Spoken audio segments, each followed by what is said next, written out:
Fun. 3:51 is the time. Let's hope that Darren doesn't sing to this. However, as a lot of y'all know, we've had worse than that on the air. Be a believer. Oh, no. Okay. In our studio, Willie Donick, Darren McFarland, and former tribesman, former Cleveland right-hander, former Vanderbilt Commodore Jensen Lewis. Jensen, Darren desperately wants to believe. And he got a chance earlier this year with that long winning streak. Right. And right about the time that the fever was at its highest, they went in the dumper. So, what is the real Cleveland? Talk to Darren. Look him in the eye and tell him. Tell him. With the real Cleveland, please stand up. Right. Yeah, I mean, 2007, we were the toast of the town because we were winning. And it was just a 180 the next year. So, it's tough to say what the real Cleveland is because we only had really one good year. But are they better? Is this team better than they've been the last couple of years? I would say so. And honestly, at this point, again, it's still early enough in the season. Detroit is a force to be reckoned with. That rotation gets rolling. It's going to be hard to stop because then you have Scherzer and Verlander, who are going to do what they're going to do. If Fister can get on the roll that he did last year, you got three guys. Sanchez, too. And Sanchez, again, they went out and got him. So I think the key to that division becomes, can Ubaldo Jimenez finally find what he was in Colorado?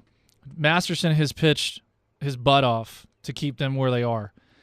Zach McAllister, I think, has pitched above his ability. And then you look at Corey Kluber last night, really good. Too young, probably, and too inexperienced to really understand what he can do at this level.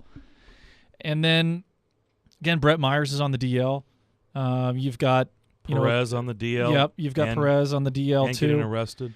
So I think this team must rally around a Mark Reynolds that has started the season way above what he's done as far as a homer to strikeout ratio goes.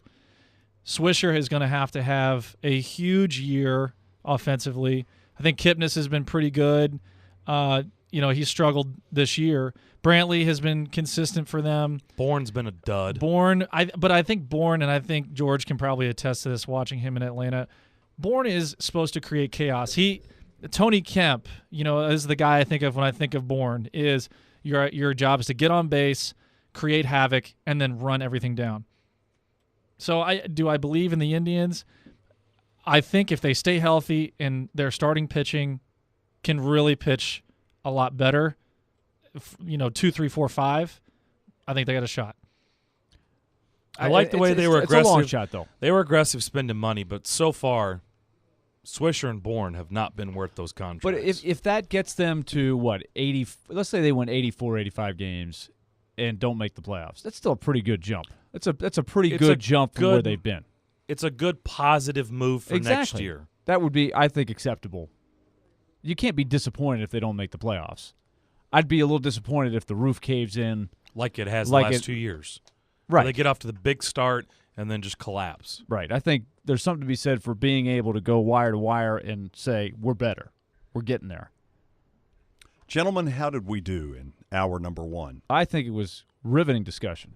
Compelling. Fantastic stuff. Compelling. The only thing I think we left on the table that I think we need to come back on this show is we need to hear the full story when Jensen got ejected. None of us can say we got ejected from a major league game. That's a pretty good feather in your cap right there. No, I've been ejected from a courtroom and a radio station. You've been thrown out of a softball game. I witnessed that. I was thrown out. Yeah. I was. You and Nick Hunter. And in fairness, deserved exactly what I got. So all of you think through that visual. When we come back for the second hour of the show, Jason Stark will join us later after that. Will Purdue during the 5 o'clock hour.